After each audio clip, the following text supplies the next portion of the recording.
Good morning student. मैं रमेश कुमार आज की इस वीडियो क्लास में आपका हार्दिक अभिनंदन करता हूं। आज हम कक्षा 12 विषय भूगोल के अध्याय 1 मानव भूगोल प्रकृति व विषय क्षेत्र के भाग 3 पर चर्चा करेंगे। इससे पहले हम इस अध्याय के कुछ बिंदुओं का अध्ययन कर चुके थे। आज हम इस अध्याय के निम्न बिंदुओं का अध्ययन करेंगे। पहला बिंदु रहेगा मानव भूगोल का विकास। मानव भूगोल का विकास क्रम क्या रहा, वह अध्ययन करेंगे। दूसरा बिंदु रहेगा मानव कल्याण परक विचारधाराएं।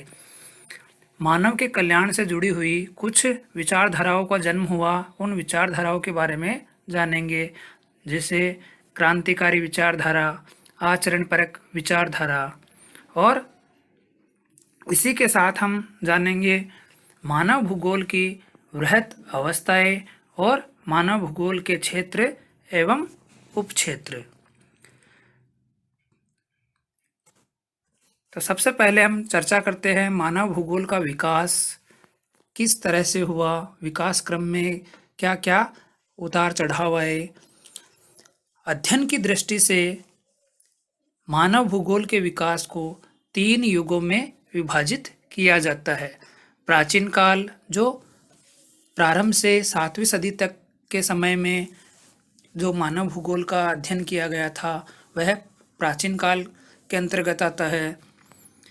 दूसरा है मध्यकाल। मध्यकाल का समय 8वीं सदी से 18वीं सदी तक का जो समय है, वह मध्यकाल के अंतर्गत काउंट किया जाता है। और तीसरा है आधुनिक काल। आधुनिक काल में 18वीं सदी से वर्तमान समय तक जो भी मानव भूगोल के विकास क्रम में उतार चढ़ाव आए हैं या जो भी विकास क्रम हुआ है, वह आधुनिक काल के अंतर्गत अध्ययन किया जाता है। सबसे पहले देखते हम प्राचीन काल, जो मानव सभ्यता के प्रारंभ से 7वीं सदी तक का काल है। उस समय में प्राचीन काल में विभिन्न समाजों के बीच अन्योन्य न्यून क्रिया थी। एक दूसरे के बारे में उनका ज्ञान अत्यंत सीमित था। तकनीकी विकास का स्तर उस समय बहुत ही निम्न स्तर का था तथा चारों तरफ प्राकृतिक वातावरण की छाप थी। भारत, चीन, मिस्र, यूनान व रोम जैसी प्राचीन सभ्यताओं के लोग प्राकृतिक शक्तियों के प्रभाव को मानते थे। वेदों में भी सूर्य, वायु, अग्नि, जल, वर्षा आदि प्राकृतिक तत्वों को देवता मानकर उनकी पूजा अर्चना की जाती थी। इस काल में एनेक्सिमेंडर व थेल्स 2 ऐसे विद्वान थे जिन्हें भूगोल में मानचित्र निर्माण का प्रथम विद्वान माना जाता है। इन व्यक्तियों ने प्रारंभिक मानचित्र की रचना की थी, ने जलवायु का मानव पर प्रभाव का वर्णन किया है। इसे हम साधारण भाषा में समझ सकते हैं कि जब मानव का विकास हुआ था, तो उस विकास क्रम के समय मानव के पास इतना तकनीकी ज्ञान नहीं था और मानव जहाँ पर भी निवास करते थे, आपस में मानव और प्रकृति के साथ या मानव का मानव के साथ ज़्यादा क्रियाएं नहीं होती थी। उनके आसपास का जो चारों तरफ का जो वातावरण था, वह प्राकृतिक वातावरण था और उस समय के मानव पर प्राकृतिक वातावरण की अत्यंत छाप थी। भारत, चीन, मिस्र, यूनान और रोम जैसी प्राचीन सभ्यताएं प्राकृतिक शक्तियों को देवता मानकर पूजा करते थे। भारत में भी इन्हीं शक्तियों को देवता मानकर इनकी पूजा अर्चना की जाती थी। साधारण शब्दों में हम यह कह सकते हैं कि प्राचीन काल में मानव भूगोल पर प्राकृतिक वातावरण की अत्यंत छाप थी। इस विचार को हम वर्तमान भाषा में यह कह सकते हैं कि उस वक्त का जो काल था, वह नियतिवाद का काल था। अरस्तु ने अपनी पुस्तक पॉलिटिक्स में यूरोप व एशिया के निवासियों की तुलना में वातावरण के प्रभाव के आधार पर बताया कि ठंडे प्रदेशों के मानव बहादुर परंतु चिंतन में कमज़ोर होते हैं, जबकि एशिया जैसे गर्म स्थानों के लोग सुस्त होते हैं पर चिंतनशील होते हैं। आप सभी जानते हैं अरस्तु की सबसे प्रसिद्ध पुस्तक पॉलिटिक्स है और उस पुस्तक में अरस्तु ने एशिया और यूरोप के लोगों के आपस में तुलना की है और उस तुलनात्मक अध्ययन के आधार पर उन्होंने बताया है कि यूरोप जैसे ठंडे प्रदेशों के लोग बहादुर तो होते हैं क्योंकि वहाँ का इन्वायरमेंट है वो ठंडा है, तो उन्हें बहादुर तो बनाता है लेकिन उन्हें चिंतन में कमज़ोर बनाता है।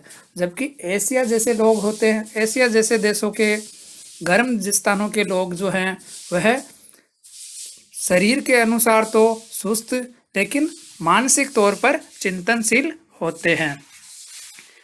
हेकेटियस, जिन्हें भूगोल का पिता भी कहा जाता है, ने भी अपनी पुस्तक जस पेरिडियस, जिसे हिंदी में रूपांतरण ब्रह्मांड के नाम से हुआ था, तो जस पेरिडियस में विश्व के उपलब्ध भौगोलिक ज्ञान को व्यवस्थित करने के कारण उन्हें भूगोल का जनक भी कहा जाता है। आगे देखते हैं मध्यकाल। मध्यकाल का जो समय था वह 8वीं सदी से 18वीं सदी तक का जो समय है इसे मध्यकाल के नाम से जाना जाता है। इस काल में नौ संचालन संबंधी कुशलताओं, अन्वेषणों तथा तकनीकी ज्ञान के कारण विश्व के अन्य देशों तथा लोगों के विषय में जो मिथक थे वह रहस्य खुलने लगे। 8वीं से 18वीं सदी के मानव के पास नौ संचालन जैसी कुशलताओं को प्राप्त कर लेने के कारण उन्होंने अलग अलग स्थानों पर घूमना फिरना या अलग अलग देशों की यात्राएं करना और अन्वेषण यानी खोज तथा तकनीकी ज्ञान के आधार पर विश्व के अन्य देशों के बारे में उनके जो भ्रम थे, मिथक थे और उन देशों के कुछ जो रहस्य थे वह खुलने लगे, यानी संसार का ज्ञान बढ़ने लगा। उपनिवेशीकरण और व्यापारिक रुचियों ने नए क्षेत्रों में खोजों व अन्वेषणों का विश्व ज्ञान कोशीय विवरण प्रकाश में आया। उपनिवेशीकरण यानी एक देश का व्यापार या अन्य क्रियाओं के आधार पर किसी दूसरे देश पर अधिकार कर लेना उपनिवेशीकरण कहलाता है। तो उपनिवेशीकरण और व्यापारिक रुचियों के कारण अलग अलग क्षेत्रों की खोज हुई और वहाँ पर उन क्षेत्रों के बारे में कई खोज किए जाने के कारण विश्व का या अलग अलग देशों का जो ज्ञान है वह ज्ञान समस्त समाज के सामने प्रकाश में आने लगा। इस काल में अन्वेषण, विवरण व प्रादेशिक विश्लेषण पर विशेष रूप से जोर रहा। प्रादेशिक विश्लेषण में प्रदेश के सभी पक्षों का विस्तृत वर्णन किया गया और पृथ्वी को पूर्ण रूप से समझने में सहायता मिली। मध्यकाल में लोग उन अन्वेषणों का विवरण और प्रदेश विशेष का जो विश्लेषण है उस पर जोर देकर उन्होंने प्रादेशिक विश्लेषण में प्रदेश के सभी पक्षों का उन प्रदेश के भौतिक वातावरण का, प्रदेश के सांस्कृतिक वातावरण का, वहाँ के खनिज संसाधनों का, इन सभी पक्षों का विस्तृत वर्णन किया गया और उनकी यही समझ पृथ्वी को पूर्ण रूप से समझने में उनकी सहायता करने लगी। इस काल में भूगोलवेताओं का मत था कि सभी प्रदेश पूर्ण इकाई व पृथ्वी का एक भाग है। इन प्रदेशों की समझ पृथ्वी को पूर्ण रूप में समझने में सहायता करेगी। मध्यकाल के भूगोलवेताओं का मानना था कि सभी प्रदेश अपने आप में एक पूर्ण इकाई है और यह पूर्ण इकाई पृथ्वी का ही एक भाग है। तो इस आधार पर किसी भी प्रदेश विशेष का हम पूर्ण रूप से अध्ययन कर लेते हैं तो हमने पृथ्वी के एक भाग का पूर्ण रूप से अध्ययन कर लिया है। तो इस आधार पर समस्त पृथ्वी के पूर्ण अध्ययन के लिए प्रादेशिक अध्ययन पर अत्यधिक जोर दिया गया। तीसरा काल आता है आधुनिक काल। आधुनिक काल जो है 18वीं सदी से वर्तमान समय तक के काल को हम आधुनिक काल के नाम से जानते हैं। आधुनिक काल में मानव भूगोल का विषय के रूप में वास्तविक विकास हुआ, तो आधुनिक काल में मानव भूगोल का विषय के रूप में वास्तविक विकास 19वीं सदी में हुआ। 19वीं सदी में रेटजेल की पुस्तक एंथ्रोपोजियोग्राफी 2 खंडों में प्रकाशित हुई और इस पुस्तक के प्रकाशन के बाद से ही मानव भूगोल का विकास वास्तविक रूप में माना जाता है। रेटजेल जर्मनी के विद्वान थे, जर्मनी के भूगोलवेता थे, तो मानव भूगोल का विषय के रूप में अध्ययन जर्मनी में प्रारंभ होने के बाद फ्रांस, इंग्लैंड व अमेरिका में भी मानव भूगोल का अध्ययन प्रारंभ हुआ। इस काल में भूगोल को विकसित करने में कुछ क्षेत्रीय विचारधाराओं का महत्वपूर्ण योगदान रहा था। वह क्षेत्रीय विचारधाराएं निम्न प्रकार से है। सबसे पहली क्षेत्रीय विचारधारा है जर्मन स्कूल ऑफ जियोग्राफी, जिसे जर्मन विचारधारा के नाम से भी जाना जाता है। तो जर्मनी के जो प्रमुख विचारक थे या जर्मन स्कूल ऑफ जियोग्राफी से जुड़े हुए कुछ भूगोलवेता थे, उन भूगोलवेताओं ने मानव भूगोल के विकास में कई धारणाएं, कई परिभाषाएं और मानव भूगोल के विकास को गति प्रदान की। दूसरी विचारधारा है फ्रेंच स्कूल ऑफ जियोग्राफी, जिसे फ्रांसीसी विचारधारा कहते हैं। इस विचारधारा के लोग फ्रेंच स्कूल से जुड़े हुए थे या इस विचारधारा में आस्था रखते थे, तो ऐसे विद्वानों को फ्रांसीसी विचारधारा के समर्थक माना जाता है। तीसरी विचारधारा थी अमेरिकन स्कूल ऑफ जियोग्राफी, तो इसमें अमेरिका मूल से जुड़े हुए प्रमुख विचारक शामिल किए जाते हैं। और तीसरी विचारधारा थी ब्रिटिश स्कूल ऑफ जियोग्राफी। ये 4 क्षेत्रीय विचारधाराएं थी जिसने मानव भूगोल के विकास में मील का पत्थर साबित हुए। सबसे पहले जानते हैं जर्मन स्कूल ऑफ जियोग्राफी, जिसे हम जर्मन विचारधारा के नाम से भी जानते हैं। जर्मन स्कूल ऑफ जियोग्राफी जो जर्मन विचारधारा के नाम से भी जानी जाती है, तो जर्मन भूगोलवेताओं ने भूगोल को एक वैज्ञानिक विषय के रूप में विकसित करने का प्रयास किया और प्रकृति को मानव से अधिक शक्तिशाली माना, जिसे नियतिवाद अवधारणा भी कहा गया है। जर्मन भूगोलवेताओं ने मानव पर प्रकृति का अत्यंत प्रभाव माना है और उन्होंने नियतिवाद की विचारधारा में आस्था रखी है। प्रमुख जर्मन भूगोलवेताओं में हम्बोल्ट, रिटर, फ्रोबेल, पेसेल, रिस्टोफेन और रेटजेल को माना जाता है। इस काल में भूगोलवेताओं का मत था कि सभी प्रदेश पूर्ण इकाई है और पृथ्वी का ही एक भाग है। इन प्रदेशों की पूर्ण रूप से समझ पृथ्वी को पूर्ण रूप से समझने में उनकी सहायता करेगी। दूसरी विचारधारा है फ्रांसीसी विचारधारा। फ्रांसीसी विचारधारा के अंतर्गत इस विचारधारा में मानव को प्रकृति से अधिक शक्तिशाली माना गया है। इसे संभववादी विचारधारा का नाम दिया गया है। इस विचारधारा के अनुसार मानव अपने ज्ञान व तकनीक के आधार पर प्रकृति पर विजय प्राप्त कर सकता है। वह तकनीक का उपयोग कर प्राकृतिक बाधाओं को पार कर सकता है। जैसे हमें प्रकाश के लिए सूर्य की आवश्यकता होती है, जब सूर्य उदय होता है तभी हमें प्रकाश प्राप्त होता है, लेकिन मानव ने अपने ज्ञान के आधार पर बल्ब, ट्यूबलाइट जैसी चीज़ें बनाकर सूर्य के ऊपर आश्रितता को कम कर दिया है। अब प्रकाश के लिए मानव कृत्रिम रूप से भी इन साधनों का प्रयोग कर सकता है। तो इस आधार पर मानव प्रकृति पर विजय प्राप्त कर सकता है। प्रकृति ने जो बाधाएं खड़ी की है उन बाधाओं को अपने तकनीकी ज्ञान से दूर कर सकता है। संभववाद शब्द का सर्वप्रथम उपयोग फेब्रे नामक भूगोलवेता ने किया था, जबकि संभववाद का जनक ब्लांस को माना जाता है। तीसरी विचारधारा है अमेरिकी व ब्रिटिश विचारधारा। अमेरिकी और ब्रिटिश विचारधारा के अंतर्गत इस विचारधारा में मानव व प्रकृति के आपसी सामंजस्य पर अत्यधिक बल दिया गया है। जिसे हम नियतिवाद या नव निश्चयवाद अथवा पर्यावरण निश्चयवाद के नाम से भी जानते हैं। यह विचारधारा जो थी, यह संभववाद और नियतिवाद के मध्य मार्ग की विचारधारा है। इस विचारधारा के अंतर्गत यह माना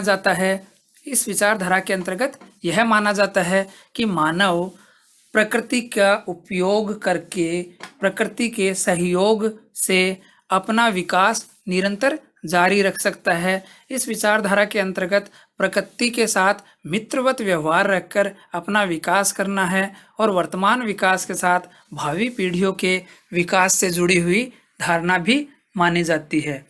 इस विचारधारा के प्रमुख भूगोलवेताओं में अमेरिकन भूगोलवेता एलन सैम्पल, हंटिंगटन, ईसा बोमेन, कार्ल सावर, ग्रिफिथ टेलर और हर्बर्टसन आदि को माना जाता है।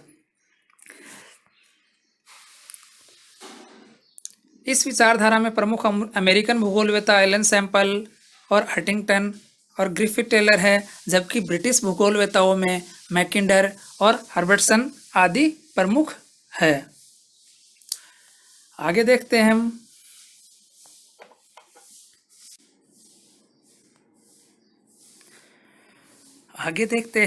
मानव भूगोल की वृहत अवस्थाएं और प्रणोद। मानव भूगोल की वृहत अवस्थाएं या प्रणोद में सबसे पहले हम देखते हैं मानव भूगोल के विकास क्रम में आरंभिक औपनिवेशिक युग। 14वीं से 15वीं सदी का जो समय है वह आरंभिक औपनिवेश युग कहलाता है।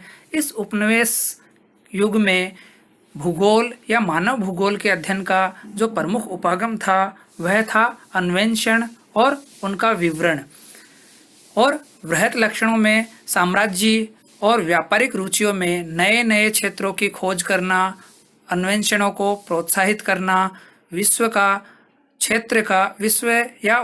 के क्षेत्रों का विश्व ज्ञानकोशीय विवरण भूगोलवेताओं द्वारा वर्णन का महत्वपूर्ण पक्ष बना रहा था।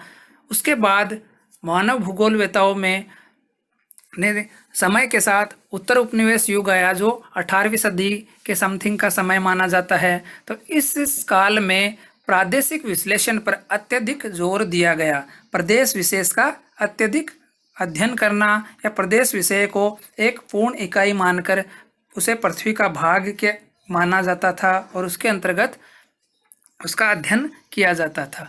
तो वृहत लक्षणों में प्रदेश के सभी पक्षों का विस्तृत वर्णन किए गए। उन भूगोलवेताओं का मत था कि सभी प्रदेश अर्थात पृथ्वी के भाग है और इन भागों की पूरी समझ पृथ्वी को पूर्ण रूप से समझने में उनकी सहायता करेगी। इसके बाद अंतर्युद्ध अवधि के बीच का समय 1930 का जो दशक था, यानी प्रथम विश्व युद्ध और द्वितीय विश्व युद्ध के आसपास का जो समय था, उस समय क्षेत्रीय विभेदन उपागम के माध्यम से मानव भूगोल का विकास हुआ, या क्षेत्रीय विभेदन उपागम के आधार पर मानव भूगोल को समझने का प्रयास किया। इस आधार पर एक प्रदेश अन्य प्रदेशों से किस प्रकार और क्यों भिन्न है, विभेदन का तात्पर्य अंतर। तो इस काल में अलग अलग प्रदेशों में जो भिन्नताएं है वह भिन्नताएं क्यों हैं, यह समझने के लिए तथा किसी प्रदेश की विलक्षणता की पहचान करने पर अत्यधिक बल दिया गया था। कोई प्रदेश है वहाँ पर खनिज संसाधन अत्यधिक पाए जाते हैं, तो किसी स्थान विशेष पर मानव जनसंख्या न्यून पाई जाती है और किसी स्थान विशेष पर मानव जनसंख्या अधिक पाई जाती है। तो यह अंतर का कारण क्या है, यह समझने का प्रयास इस अंतर्युद्ध अवधि के बीच का जो समय है 1930 का जो दशक है उसमें जानने का प्रयास किया गया। 1950 के दशक के अंत से 1960 का जो दशक था वहाँ तक मानव भूगोल को समझने के लिए स्थानिक संगठन उपागम का प्रयोग किया गया और इसके वृहत लक्षणों में कंप्यूटर और परिष्कृत सांख्यिकी विधियों के प्रयोग के लिए विशिष्ट प्रयोग किया गया। अलग अलग स्थानों की जनसंख्या या मानवीय परिघटनाओं को मानचित्रों के माध्यम से विश्लेषित किया गया। भौतिकी के नियमों का प्रयोग कर इस प्रावस्था को विभिन्न मानवीय क्रियाओं के साथ मानचित्र योग्य प्रतिरूपों की पहचान करना ही इसका उद्देश्य था। यानी अथा पृथ्वी पर जितने भी जो विलक्षणताएं हैं, मानव जनसंख्या, कृषि है, संसाधन है, खनिज संसाधन है, उन खनिज संसाधन, मानवीय जनसंख्या, जनगणना, इन सभी तथ्यों का मानचित्रीकरण करने का कार्य इस काल में किया गया था। 1970 का जो दशक था, 1970 के दशक में जो मानव भूगोल को अध्ययन करने के लिए 3 प्रमुख विचारधाराएं सामने आई। मानवतावादी विचारधारा, आमूलवादी और व्यवहारिक विचारधाराओं का उदय हुआ। इसमें सबसे पहले थी मात्रात्मक क्रांति से उत्पन्न असंतुष्टि और अमानवीय रूप से भूगोल के अध्ययन के कारण मानव भूगोल में 1970 के दशक में 3 नई विचारधाराओं का जन्म हुआ। इन विचारधाराओं के अभ्युदय से मानव भूगोल सामाजिक, राजनीतिक और यथार्थ के आधार अधिक प्रासंगिक बना। इन विचारधाराओं को थोड़ी और जानकारी के लिए नीचे दिए गए बॉक्स का अवलोकन करेंगे। 1990 का दशक। 1990 के दशक में भूगोल में उत्तर आधुनिकवाद का समय माना जाता है। उत्तर आधुनिकवाद के समय में वृहत सामान्यीकरण तथा मानवीय दशाओं की व्याख्या करने वाले वैश्विक सिद्धांतों की प्रायोज्यता पर प्रश्न उठने लगे। अपने आप में प्रत्येक स्थानीय संदर्भ के समझ में के महत्व पर जोर दिया गया था। मात्रात्मक क्रांति से उत्पन्न असंतुष्टि और अमानवीय रूप से भूगोल के अध्ययन के चलते 1970 के दशक में 3 नई विचारधाराओं का जन्म हुआ था। इसमें सबसे पहली विचारधारा थी मानव कल्याणपरक विचारधारा। मानव कल्याणपरक विचारधारा का संबंध ऐसे लोगों के लिए किया गया था जो मानव कल्याणपरक विचारधारा का संबंध लोगों के सामाजिक कल्याण के विभिन्न पक्षों से है। इसमें स्वास्थ्य, शिक्षा, आवास आदि पक्षों को शामिल किया गया था। मानव भूगोल या 1970 के दशक में या 1970 के दशक के आसपास का जो समय था, उस वक्त मात्रात्मक क्रांति यानी चीज़ों की क्वांटिटी बढ़ाना वह समय चल रहा था। तो उस क्वांटिटी बढ़ाने, मात्रा बढ़ाने के चक्कर में मात्रात्मक क्रांति के, औद्योगिक क्रांति के कारण जो मात्रात्मक क्रांति से लोग असंतुष्ट हुए थे, उन्होंने यह तथ्य रखा कि आप मात्रा बढ़ाने से ज़्यादा अच्छा है सामाजिक और मानव जीवन या सांस्कृतिक वातावरण है, उसके कल्याण या उसकी गुणवत्ता को बढ़ाया जाए। तो इसलिए मानव के स्वास्थ्य, मानव के लिए शिक्षा और मानव के लिए उच्च और सही आवास की व्यवस्था करने का विचार इस समय रखा गया था। दूसरी विचारधारा थी क्रांतिकारी विचारधारा। क्रांतिकारी विचारधारा ने निर्धनता के कारण बंधन और सामाजिक असमानता के लिए कार्ल मार्क्स थे, उनके सिद्धांत का अनुसरण किया और समकालीन सामाजिक समस्याओं का संबंध पूंजीवाद के विकास को माना। उन्होंने अमीरी और गरीबी के भेदभाव को दूर करने का प्रयास किया। तीसरी विचारधारा है आचरणपरक विचारधारा। तो आचरणपरक विचारधारा मनुष्य आर्थिक क्रियाएं करते समय हमेशा आर्थिक लाभ पर ही विचार नहीं करता, बल्कि उसके अधिकांश निर्णय यथार्थ पर्यावरण की अपेक्षा करता है, बल्कि उसके अधिकांश निर्णय यथार्थ पर्यावरण की मानसिक मानचित्र या आचरण पर्यावरण पर भी आधारित होते हैं। आगे देखते हैं मानव भूगोल और सामाजिक विज्ञानों के आपसी सहयोगी विषय कैसे हैं, कौन कौन से हैं। मानव भूगोल का जो क्षेत्र है उसमें सबसे पहले सामाजिक भूगोल। सामाजिक भूगोल इस चीज़ को इस तरह से समझ सकते हैं कि मानव भूगोल जो है या भूगोल विषय है, कई अन्य विषयों से जुड़ा हुआ है। अपने ज्ञान के लिए अब अन्य विषयों से सूचनाएं लेता भी है और अन्य विषयों को सूचनाएं देता भी है। तो भूगोल विषय जो है अंतर विषयक विज्ञान है। तो इस आधार पर मानव भूगोल का सबसे प्रमुख विषय सामाजिक भूगोल है या मानव भूगोल का प्रमुख क्षेत्र सामाजिक भूगोल है। सामाजिक भूगोल उप क्षेत्रों के आधार पर सामाजिक उपक्षेत्रों के आधार पर इसे 7 भागों में बांटा जाता है। यह सामाजिक भूगोल के 7 उपक्षेत्र है। व्यवहारवादी भूगोल, व्यवहारवादी भूगोल यानी मानव के व्यवहार का अध्ययन। सामाजिक विज्ञान का जो विषय है मनोविज्ञान, तो मनोविज्ञान के अध्ययन से मानव के व्यवहार का अध्ययन किया जाता है व्यवहारवादी भूगोल में। सामाजिक कल्याण का भूगोल सामाजिक भूगोल का दूसरा उपक्षेत्र है।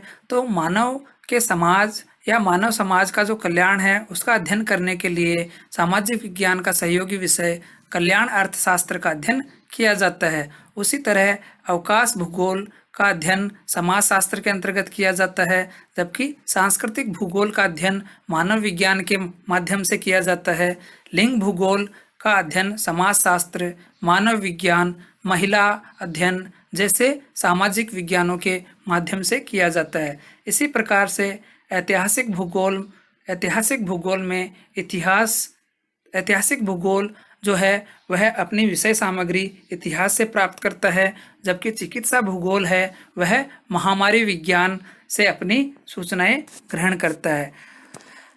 मानव भूगोल का दूसरा क्षेत्र है नगरीय भूगोल। नगरीय भूगोल अपने लिए अध्ययन की सामग्री नगरीय अध्ययन और नियोजन नामक सामाजिक विज्ञान के विषय से प्राप्त करता है। मानव भूगोल का तीसरा क्षेत्र है राजनीतिक भूगोल, और राजनीतिक भूगोल के 2 उपक्षेत्र है निर्वाचन भूगोल और सैन्य भूगोल। निर्वाचन भूगोल में निर्वाचन से जुड़ी हुई ज्ञान का अध्ययन राजनीति विज्ञान के माध्यम से किया जाता है, जबकि सैन्य भूगोल का अध्ययन सैन्य विज्ञान के माध्यम से किया जाता है। जनसंख्या भूगोल है वह सामाजिक विज्ञान के सामग्री जनांकिकी से लिया जाता है, जबकि आवास भूगोल है वह नगर, ग्रामीण और नियोजन जैसी विज्ञानों के माध्यम से अपनी सामग्री लेता है। अगला मानव भूगोल का क्षेत्र है वह आर्थिक भूगोल। आर्थिक भूगोल के जो उपक्षेत्र है उन्हें 6 भागों में विभाजित किया जाता है। संसाधन भूगोल जो है वह संसाधन अर्थशास्त्र से, जबकि कृषि भूगोल का अध्ययन कृषि विज्ञान के माध्यम से। उद्योग भूगोल है उसका औद्योगिक अर्थशास्त्र के माध्यम से अध्ययन किया जाता है। विपणन भूगोल है उसका अध्ययन अर्थशास्त्र के विषय व्यावसायिक अर्थशास्त्र अथवा वाणिज्य विज्ञानों के माध्यम से किया जाता है। पर्यटन भूगोल का अध्ययन सामाजिक विज्ञान के विषय पर्यटन और यात्रा प्रबंधन के माध्यम से किया जाता है। अंतर्राष्ट्रीय व्यापार का जो भूगोल है उसके लिए मानव भूगोल अंतर्राष्ट्रीय व्यापार नामक सामाजिक विज्ञान से अपनी विषय सामग्री प्राप्त करता है और अपने जो विचार है वह उन्हें प्रदान करता है। तो आज के इस अध्याय में बस इतना ही। इस अध्याय के अगले वीडियो भाग 4 में हम इस अध्याय के जो प्रश्न उत्तर है और इस अध्याय के जो अन्य महत्वपूर्ण प्रश्न उत्तर है उनका अध्ययन करेंगे। धन्यवाद।